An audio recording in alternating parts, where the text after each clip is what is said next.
Bismillah walhamdulillah wassalatu wassalam ala rasulillah.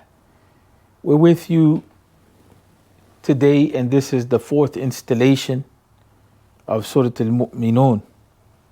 We want to cover a group of ayat, the fourth and the fifth and the sixth ayat of Surah AlMuminoon today. The fourth ayat is a very interesting ayat when it comes to the issue of how it is that we study the Quran and the attention that we should give to the Quran with regard to its context and how it is that its context opens up understanding for us.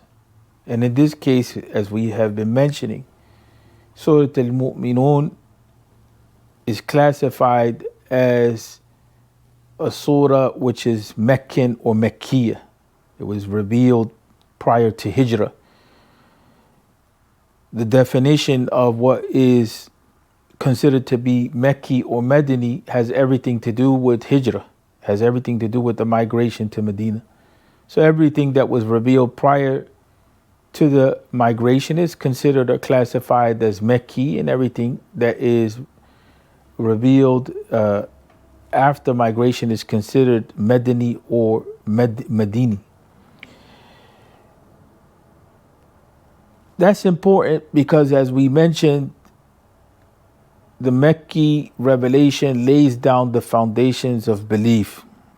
We begin to see the Quran detail what was revealed in the earlier period, in the Meccan period, by way of the Medina Revelation. Imam Shatibi rahmatullahi alayh, he talks about the Meccan Quran as being the principles of the deen and how it is that those principles are clarified and detailed by what we get in the revelation in Medina. That is important for us. Why? Because the ayah classifies the believers here or describes the believers, وَالَّذِينَ هُمْ لِلزَّكَاةِ فَاعِلُونَ. So when we look to the meanings, it says, and those who they purify themselves, in the literal definition. We get into an issue with the translation as well when we look deeper into the meanings, because here we have a translation that says those who pay the zakat, or those who pay the right of the poor or the alms tax. The meaning, some of the scholars debate, and they say that here the Quran is not talking about zakatul mal. It's not talking about giving the poor their right of zakat. Here it's talking about purification through the shahada, through the testimony of the oneness of Allah from shirk and from sin. As we saw prior in the ayat that came before, the believers are those who they reject al-lagw, and the lagw is that speech and that act which is displeasing to Allah tabaraka wa ta'ala. And so here now we're seeing the ayat talk about the issue of purification. Because it was revealed in Mecca, there was no obligation to pay the zakat. And some of the scholars, they say that when we're talking about the zakat on our wealth or the alms tax, we see in the Quran it uses the word ita zakat, or to give the zakat, and is usually combined with salah. But in this case it's not. The word zakat comes by itself. And so we prefer at this moment to take that meaning of purification, that the believers are those who engage in the act of purification. And the act of purification is the purification process which deals with our character, which we find that the Quran makes good character essential. It doesn't make it as a side issue. It's not a virtue. It's an essential quality of the believer to have refined behavior. behavior which is indicative, or behavior which is that which is demonstrating to us that Iman is present. The other issue is that the quality of the believer is those who simply put, they guard their chastity. وَالَّذِينَ هُمْ لِفُرُوجِهِمْ حَافِظُونَ.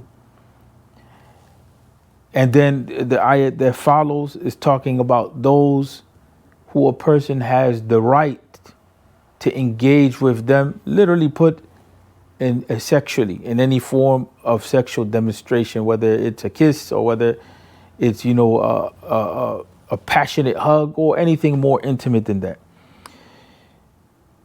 Here the Quran is talking about the purity of the believer in regards to sexuality, and that the Quran outlines for us that we have to have a right to engage in sexual practices. And so Iman is closely, associated and identified with propriety or good behavior or virtue or values, or dealing with each other in talks, and we mean the male-female relationship within this context of purity, within this context of chastity, and that the believer should engage in sexuality and that which is permissible. Some of the ulama, they include within this in their tafsir or their explanations of these two ayat, to say that masturbation is problematic in Islam because it's not considered to be a category in which that type of sexual practice is allowable. Just the same as engaging in sexual practices outside of the context of the marital contract or marriage itself. And so this is an area in which in today's time there's a lot of confusion, the area of sexual identity and so on and so forth. But the Quran lays down some parameters to teach us that sexual tendencies should not be that which control us, but we guide them with discipline and revelation and the Quranic teachings.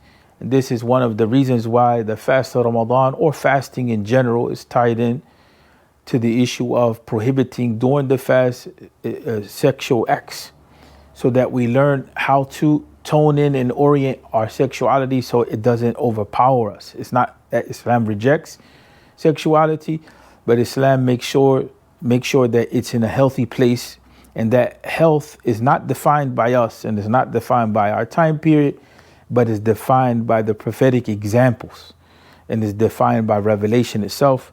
With that, we come to an end. Assalamu alaikum wa rahmatullahi wa barakatuh.